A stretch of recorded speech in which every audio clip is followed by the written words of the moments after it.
अपना काम करते हैं। तो यही एक सपना लेके मैंने भी प्रिपरेशन किया था। और ये सपना पाते वक्त जिस स्ट्रगल से मैं गुजरा हूं, मैंने एक बुक भी लिखा था उसके ऊपर में।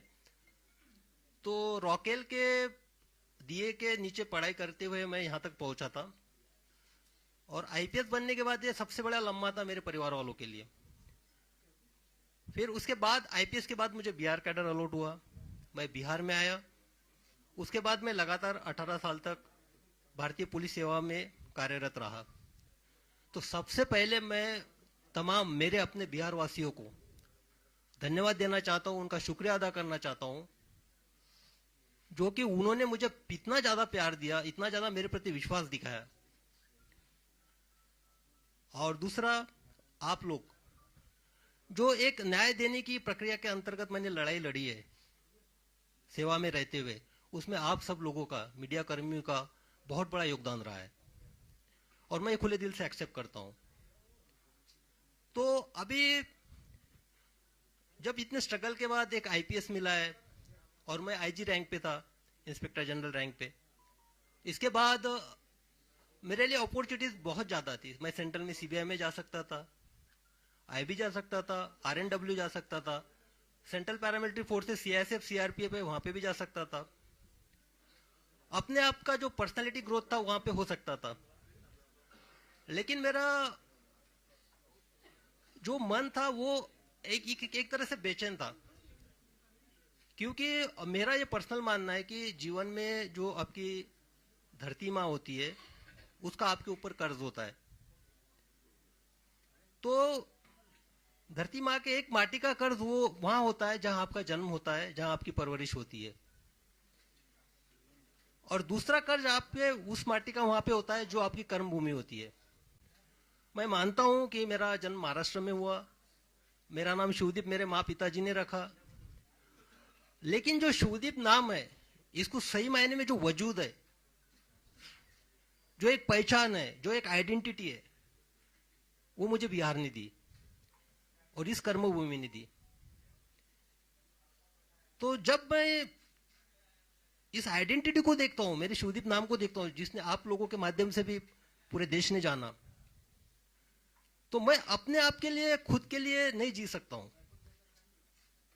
जब मैं अभी पूरे बिहार को देख रहा हूं, यहाँ के स्पेशली युवा एनर्जी को देख रहा हूं, युवा पीढ़ी को देख रहा हूं, तो बिहार के आने वाले 10 साल में दशा और दिशा कई सारे सवाल मेरे सामने पैदा करती है, मुझे सोचने पे मजबूर करती है। तो मुझे लगा कि सिर्फ सेवा में रह के मैं अपने आप के ग्रोथ से ज्यादा जिस माटी का कर्ज मेरे ऊपर है उसके तरफ क्यों ना एक कदम उठाऊं, क्यों ना वो बिहार की दशा और दिशा में जो युवा ऊर्जा है, युवा एनर्जी है, उसको चैनलाइज के तौर पे एक माध्यम बनूं। तो फिर मैंने डिसाइड कर लिया कि निस्वार्थ सेवा देनी है। एग्जाम्पल के तौर पे बताता हूं, अभी परसों रास्ते से जा रहा था, एटीएम के बाजू में एक सिक्योरिटी गार्ड खाना खा रहा था। बाजू में देखा, आप यकीन नहीं कीजिएगा, थाली में चावल थे, पानी डाल रहा था, इसलिए मेरा ऑब्जर्वेशन गया, उसमें पानी डाल के चावल खा रहा था पानी के साथ। तो वो तो पुलिस का काम नहीं हो, पुलिस के पास नहीं आ सकता है अगर मैं सर्विस में रहता तो। लेकिन हाँ भाई, उसके चावल के साथ मैं एक साग क्यों नहीं दे सकता हूं, अचार क्यों नहीं दे सकता हूं, उसके साथ रोटी क्यों नहीं दे सकता हूं, यह सवाल मेरे मन में था। तो मैंने सोचा कि त्याग करना चाहिए, इसलिए मैंने निर्णय लिया कि सर्विस से इस्तीफा देना चाहिए। तो अब इस्तीफा देने के बाद दो सबसे इंपॉर्टेंट ये थी कि जिनके वजह से मैं इस दुनिया में आया, मेरे माता पिता, उनको कॉन्फिडेंस जरूरी था लेना। मेरे पिताजी अभी इस दुनिया में नहीं है। जब मैंने माता से पूछा कि मेरी ऐसी ऐसी इच्छा है, मैं बिहार के युवाओं के लिए कुछ करना चाहता हूं और मैं नौकरी से त्यागपत्र देना चाहता हूं, जैसा यहाँ पे हर कोई सोचता है, माँ का पहला रिएक्शन ये था कि अरे तुझे पेंशन तो मिलेगी ना। तो मैंने बोला नहीं, पेंशन के लिए तो मुझे और 2 साल वेट करना पड़ेगा। तो बोले 2 साल, लेकिन तुम अभी क्यों करना चाहते हो? मैंने बोला कि नहीं, मेरी अंतरात्मा की आवाज है ये कि मुझे अभी करना चाहिए, ये सही समय है और दूसरी जो जिम्मेदारी, उसने फिर बोला कि नहीं, आप किसी का दुख दर्द बांटने के लिए जा रहे हो, जिसने तुमको पहचान दी वहां आप कीजिए। दूसरा जो रिस्पॉन्सिबिलिटी था जो मेरे वजह से मेरे लाइफ में है, एक तो मेरी पत्नी डॉक्टर ममता और मेरी बेटी वहां पे आरा जो बैठी हुई है, तो इनकी जिम्मेदारी भी एक होती है, तो इससे भी मैं भाग नहीं सकता था। जब मैंने मेरे पत्नी से पूछा कि ऐसा ऐसा मैं करने जा रहा हूं, तो क्या आप मुझे साथ दोगी, तो उसने हमेशा से मेरा साथ दिया है। उसने बेहिचक बोला कि आपको जो करना है कीजिए, बेटी की रिस्पॉन्सिबिलिटी मैं संभाल लूंगी, मैं सब कुछ देखूंगी। तो जब मुझे दोनों साइड से क्लियरेंस मिल गया, मैंने रिजाइन कर दिया और यहाँ पे मैं आपके सामने आज एक आईपीएस के तौर पे बैठा हूं, आपसे बात कर रहा हूं। अब मैं करने क्या जा रहा हूं, ये सबका सवाल है, सब पूछ रहे थे क्या करने वाले हो। तो मैंने पहले बताया था कि बिहार की जो दशा और दिशा 10 साल के बाद मुझे दिखाई दे रही है, वो मुझे बेचैन करती है, डिस्टर्ब करती है। लेकिन आप देखिएगा कि युवा एनर्जी, बिहार की युवा एनर्जी, आप ब्यूरोक्रेसी से लीजिएगा, देश के ब्यूरोक्रेट्स देखिएगा, आप आईएएस आईपीएस से लेके देखिएगा, डॉक्टर इंजीनियर्स देखिएगा, army navy air force specialised scientist, सब तरह देखिएगा आप, सबको सब तरफ आपको बिहार की युवा दिखेगा, बिहार का टैलेंट दिखेगा। वाइफ मेरी एक इंडस्ट्री चलाती है, वहां पे जब भी स्किल्ड काम होता है या तो हार्डवर्क का काम होता है, वहां पे बाकी लोगों की हिम्मत नहीं होती है, लेकिन वहां पे बिहार का स्किल्ड आदमी काम करता है, स्किल्ड इंजीनियर वहां पे आता है। तो मुझे ये महसूस हुआ कि जो बिहार देश के निर्माण में, देश के भविष्य में इतना योगदान करता है, हर फील्ड में करता है, बाहर में करता है, लेकिन बिहार के अंदर में क्यों नहीं? बिहार में जो युवाओं का जो सिचुएशन है वो स्टेटस को क्यों है, यानी जैसे थे सिचुएशन में क्यों है? तो मुझे इस सवाल का जवाब खोजना है, इसलिए मुझे लोगों के बीच में जाना है, युवाओं के बीच में जाना है, उनसे मुझे जानना है। और मैं जा इसलिए भी रहा हूं कि मुझे हजारों मैसेजेस आते हैं, युवा जो है मुझे या तो एक प्रेरणा के तौर पे देखते हैं कि रोल मॉडल की तरह कि मुझे इस तरह से बनना है, और दूसरा एक उम्मीद भी रखते हैं कि मैं समाज के लिए कुछ करूंगा। तो युवा, तो उनके जो मैसेजेस होते हैं उनका एक बेसिक ये रहता है कि सर हमको आपसे मिलना है, हमको आपको हमारी समस्या बतानी है, हमको हमारे आइडियाज आपसे शेयर करने हैं, हम क्या करना चाहते हैं हमको बताना है। तो मुझे लगा कि मैं तो अभी उसी फील्ड में था, यानी ब्यूरोक्रेसी में था, टेबल के इस पार था। तो टेबल के इस पार अगर बैठ के सुनूंगा तो कोई मतलब नहीं है, तो और उनको बुलाऊं मेरे पास, ये भी कोई मैटर नहीं करता है।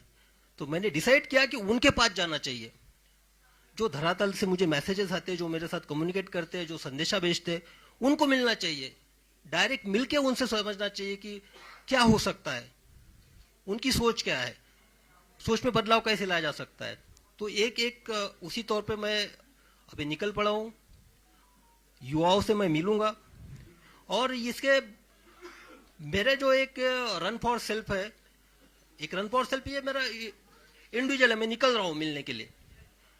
तो इसमें मेरे 3 प्रिंसिपल्स है बेसिकली। पहला तो ये है कि देखो, आप फिट है, मैं भी फिट हूं, आप फिट है तो आपका परिवार भी फिट है। और सबसे बेसिक जो है पूरे इसका रन फॉर सेल्फ का फाउंडेशन ये है, मैं किसी को क्रिटिसाइज नहीं कर रहा हूं, ना मुझे किसी सरकार पे बात करनी है, ना मुझे व्यवस्था पे बात करनी है, ना मुझे किसी कमियां गिनानी है, ना मुझे किसी के पॉजिटिव निगेटिव पॉइंट्स गिनाने हैं। मुझे सिर्फ ये बताना है कि भाई आप इंडिविजुअली अपने आप में क्या बदलाव ला सकते हो, और वो शुरुआत अपने आप से करनी है। तो उसी के तौर पे बदलाव आपसे तभी चालू होगा, आप पहले फिट हो गए। फिट होने में इतना मतलब नहीं कि आपको कुछ बॉडी वॉडी बनाना है या ये करना है। फिट मीन्स आप फिजिकली कितने फिट रह सकते हो। मैं भी जो सेवा दे पाया हूं वो फिटनेस के तौर पे दे पाया हूं, एक निरोगी के तौर पे। इसलिए मेरे एक इसका पार्ट ये भी है कि मैं 20 किलोमीटर दौड़ूंगा, जो पूरे बिहार का मेरे सामने एक प्लान है, उसके हिसाब से मैं 20 किलोमीटर एक जगह दौड़ूंगा, बाद में दूसरे डिस्ट्रिक्ट में दौड़ूंगा, हर जिला को मैं टच करूंगा। और उसके साथ दूसरा जो है, आप मेंटली फिट भी होना चाहिए, साइकोलॉजिकली फिटनेस चाहिए। यहाँ पे वो जो स्टेटस को की मैं बात कर रहा हूं, जैसे थी सिचुएशंस की, तो भाई मैंने देखा है, आप लोगों में एनर्जी देखी है। मैं जब पटना से ट्रांसफर हो गया था मेरा, why Patna is crying for this cop, एक आर्टिकल छपा था नेशनल लेवल पे टाइम्स ऑफ इंडिया में, हाहाकार मच गया था, लोग रो रहे थे ट्रांसफर के बाद। और वो लोग कौन थे? वो लड़के थे, स्टूडेंट थे, जो 14 दिन तक 4 या 5 डिग्री सेंटीग्रेड में अपना अनशन पे बैठे थे 9 दिन तक। तो क्या था, उनका मैंने पासपोर्ट बनाया था या किसी को मैंने केस से निकाला था, उनके लिए मैंने क्या किया था? लेकिन वो मेरे लिए सामने आए थे, उन्होंने एक अपना एक रेजिस्टेंस दिखाया था कि ट्रांसफर के प्रति। उनके जो आंसू है, वो आंसू मेरी जिम्मेदारी और बढ़ाते हैं। देखो, आपका कोई खून का नहीं है, आपका कोई रिश्तेदार नहीं है, आपका कोई सगा सोरा नहीं है, और वो आपके लिए रो रहा है, तो जिम्मेदारी और आप पे बढ़ती है। और उसके बाद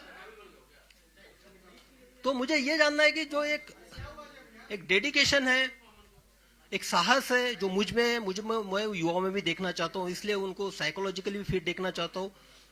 तीसरा सबसे इंपॉर्टेंट जो एस्पेक्ट है मेरा, वो है अवेयरनेस का। मैं युवाओं के बीच में जाऊंगा, युवाओं को मेरी अपील है, देखिए, ये अगर 10 साल हम अपने आप में बदलाव नहीं लाएंगे तो आगे वाली 10 पीढ़ियां हमको माफ नहीं करेंगी। शायद आपको माफ कर देगी, लेकिन मैं जिस इंटेंशन से निकला हूं, मुझे लगता है कि मैं तो पाप कर रहा हूं फिर, अगर मैं कुछ नहीं कर पाया तो। मैं जिस माटी ने मुझे नाम दिया है उसके साथ मैं गद्दारी कर रहा हूं, तो मैं उस इंटेंशन के साथ निकला हूं। तो लोगों से इंटरेक्शन करना है, स्पेशली युवाओं से, जो 10 साल के आगे की जनरेशन को एक नए मुकाम पे जाए, बिहार की दशा दुशा को बदलने की कोशिश करे, और उनसे बात करते हुए उनके आइडियाज आएंगे, उनके प्रॉब्लम सुनने में आएंगे, सारे आएंगे, तो मिलके बैठते हैं, मिलके चलते हैं। ये सफर हम सबके साथ का है, युवाओं का और मेरा सफर है ये। मैं आपके साथ में रहूंगा। जब प्रॉब्लम सामने आएंगे तो उसका सोल्यूशन भी हम ही लोगों को खोजना है, हम ही लोगों को साथ लेके आगे बढ़ना है। तो इसी के लिए ये 3 प्रिंसिपल के तौर पे मैं निकला हूं। और मेरे कर्म भूमि की शुरुआत मुंगेर से हुई थी, प्रोबेशन पीरियड भी वहां पे था, और वहीं से मेरा जो बिहार की जनता ने प्यार और मोहब्बत देने की कोई शुरुआत वहीं से हुई थी। तो मेरा जो शुरुआत होगा 4 तारीख को मुंगेर से होगा। मैं कुछ नहीं करने वाला हूं, मैं सिर्फ लोगों से मिलना हूं, उन सुनने जा रहा हूं, बस उनके पल्स देखना चाहता हूं, क्या कहते हैं, क्या है उनकी एक्सपेक्टेशन है, क्या करना चाहिए, क्या होगा कि ये जो दशा और दिशा बदल जाए, क्या होगा कि जो हम भारत निर्माण में, बाहर के सब स्टेट के निर्माण में इतना आगे है, लेकिन यहाँ पे क्यों नहीं है। तो ये एक है। उसके बाद देखिए, मेरे जब भी मैं एसपी था, तो आप सबको पता है, सबने कवर भी कर लिया। एक तो क्या, मैं जिस चेयर पे बैठा था, सामने वाला जो कंप्लेनेंट जिस चेयर पे बैठेगा उसी चेयर पे मैं बैठता था। मैंने कभी भी टॉवेल वाली चेयर और ये चेयर पे एसपीशिप में मैं बैठा नहीं हूं, क्योंकि वो समानता होती है। ये जो है सिर्फ एक एडमिनिस्ट्रेटिव में वहां पे पोस्ट पे था, लेकिन मेरे लिए सबसे इंपॉर्टेंट था जिसकी मैं सेवा दे रहा हूं, उसको भी फील होना चाहिए इक्वेलिटी का। तो मेरे यूनिफॉर्म का एक ही प्रिंसिपल था, यूनिफॉर्मिटी इन एक्शन। मेरे सामने मैं इंसानियत को देखता था सिर्फ, मेरे लिए धर्म, जात, रिलीजन, उसका क्षेत्र ये मैटर नहीं करता था, और सब लोग जानते ही। और दूसरा था यूनिफॉर्मिटी इन पर्सनैलिटी। मैं सबके लिए अवेलेबल था, जो अंदर था वो बाहर था, जो था मुंह पे था। तो वहां पे देखा, जब मैं मेरे दरवाजा ऑफिस का हमेशा खुला रहता था, कभी उसको डोर नहीं लगता था उसमें। जब ऑफिस से मैं निकलता था तभी डोर लगता था, तो मुझे सामने दिखाई देते थे। जब मैंने सब लोगों को इंटरेक्शन है, सीधा आप आइए, कंप्लेंट बताइए, किसी आपको मीडिएटर की लेने की जरूरत नहीं है, क्योंकि आपको आवाज आनी चाहिए, आपकी आवाज मुझे सुनना है, आपकी आवाज मुझे बनना है, फिर न्याय देने की कोशिश करनी है। तो इसी तरह मुझे लगा कि किसी के थ्रू नहीं बात करते, जो बात करनी है सीधा बात करते हैं। इसलिए एक ऐप डेवलप किया, और मैं बता देना चाहता हूँ कि ये जो ऐप डेवलप किया उसका नाम है कनेक्ट विद शिवदीप, और वो बिहार के लड़कों और लड़कियों ने किया है। उन्होंने किया, बिहार के लड़के और लड़कियों को सामने आए। जब मैंने उनके सामने एक आइडिया रखा, बोले कि नहीं सर हम डेवलप करते, तो उन्होंने एक कनेक्ट विद शिवदीप नाम का ऐप नहीं किया। उसमें आप डायरेक्ट कनेक्ट मेरे साथ हो सकते हैं, आप आपकी समस्याएं रख सकते हैं, क्योंकि बाकी जो इतने सारे प्लेटफॉर्म हो गए उसमें मैं फोकस नहीं कर पाऊंगा, तो इसमें मुझे एक आइडिया आ जाएगी। तो कनेक्ट विथ शिवदीप का जो ऐप का जो है वो भी आज ही लॉन्च, उसका ऑलरेडी हो चुका है, गूगल प्ले स्टोर पे आ चुका है। उस पर भी एक है कि आप मुझसे उससे कनेक्ट हो सकते हैं। तो बस यही है। और एक कंक्लूडिंग रिमार्क मैं यही बोलना चाहता हूं, देखिए, मैं सिस्टम की साइड में था, टेबल की साइड में, मैं सब जानता हूं, हर विभाग के बारे में सब जानता हूं मैं, क्या होता है क्या नहीं होता है, किस तरह से होता है, और उसका इलाज भी जानता हूं किस तरह से होना चाहिए, क्या नहीं होना चाहिए, और कैसे काम करवाना है करके। अब टेबल को उस टाइप में लोगों के साथ जो यानी स्पेशली युवाओं के साथ जोड़ के देखना चाहता हूँ। और भाई मैंने यूनिफॉर्म छोड़ा है, खाकी छोड़ी है मैंने, यानी खाकी मेरे ये निकली है, लेकिन जब मैंने डेडिकेशन और एक इंटीग्रेशन के साथ इंटीग्रिटी के साथ जो काम किया ना, ये खाकी अब मेरी चमड़ी बन चुकी है। मेरे ऊपर खाकी का यूनिफॉर्म नहीं है, लेकिन अंदर मैं खाकी हूं, मेरे इसमें सब यूनिफॉर्म है। तो बस उसी तौर पे अब निकल पड़ा हूं। अब आप लोगों का हमको सहयोग रहेगा।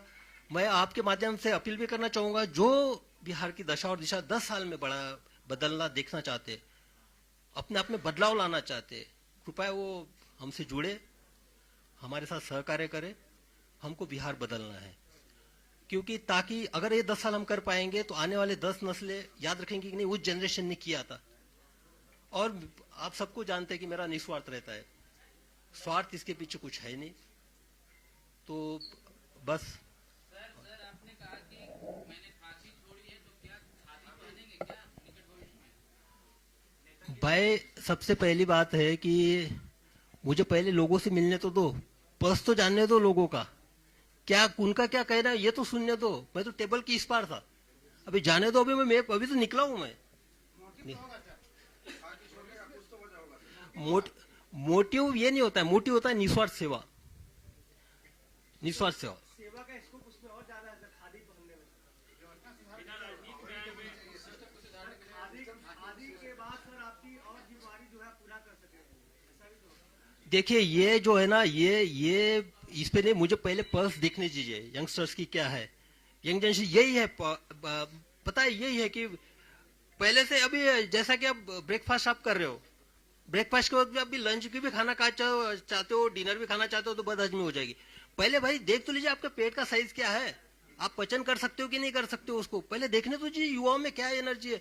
युवाओं का वो स्टेटस को में है ना फिलहाल में, जैसे थे में बाहर जाने के बाद एकदम ब्रॉड हो जाता है, और यहाँ आने के बाद एक उनकी मानसिकता के साथ ये हो जाता है, तो उसको एक एक करके वन बाय आपको पता है कि बिहार में बेरोजगारी है, पलायन करते हैं लोग, बाढ़ का इलाका है, सारी समस्याएं आपको पता है। तो फिर ये जा करके लोगों से बात करने, रिपोर्ट आपके सामने होगी, चीजों को देख सकते हैं, पढ़ सकते हैं, किसी पार्टी की विचारधारा होगी जिससे आप प्रभावित होंगे। घूमने का मकसद क्या है कि आप नेता बनने जा रहे हैं? चाहता हूँ आपका समस्या सुनाए, फिर आप चुनाव लड़ेंगे, एक टारगेट होगा आपका। नहीं, ये आप गलत बोल रहे हैं कि किसी विचारधारा से आप प्रभावित होंगे, उसी किसी पार्टी का, ये तो आपका भ्रम है भाई। हम किसी पार्टी की विचारधारा से प्रभावित नहीं है, हमारी अपनी विचारधारा है इंडिविजुअल। तो जो होगा हम अपनी विचारधारा के साथ जाएंगे।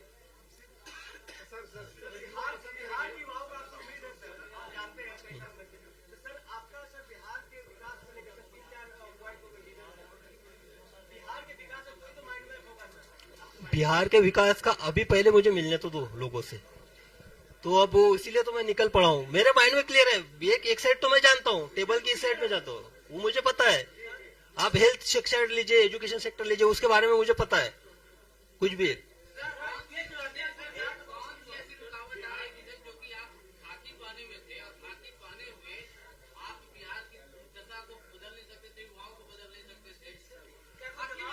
अब दिक्कत तो स्पेशली अभी मैंने एक एग्जांपल बताया था सिंपल सा, वो जो है जिसके थाली में है सिर्फ चावल और पानी से के साथ चावल खा रहा था, वो उसका पुलिस से क्या रिलेशन है? वो पुलिस के पास आएगा, उसका पेट भरना है ना मुझे सबसे पहले। हाँ, लिमिटेशंस तो नहीं बोल सकते। हाँ,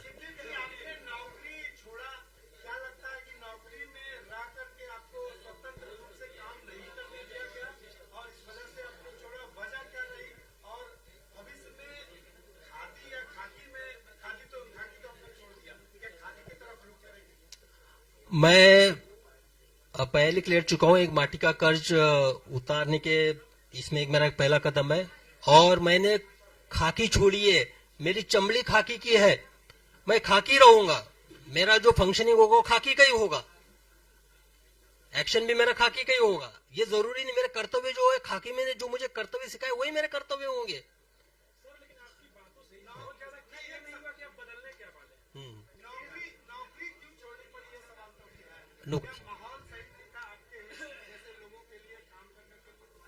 नहीं, मैंने तो बताया, ये मेरा सेल्फ डिसीजन था, व्यक्तिगत निर्णय था।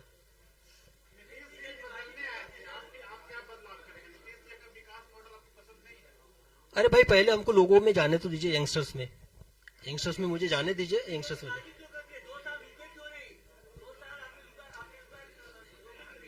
हाँ, जल जल्दबाजी, ये आपको लगता है, आपकी अपनी सोच है, मुझे नहीं लगता कोई जल्दबाजी हुई है। चलो, थैंक यू। Thank you. और सबसे ये मैं कहना चाहता हूं कि हर चीज को एक पॉलिटिकल एंगल से मत देखा कीजिए। और ये तो मैं क्लियर कट अभी बता देना चाहता हूं कि जो भी बाहर रूमर्स चल रहे हैं, मैं किसी के साथ जुड़ने वाला नहीं हूं। ठीक है, थैंक यू।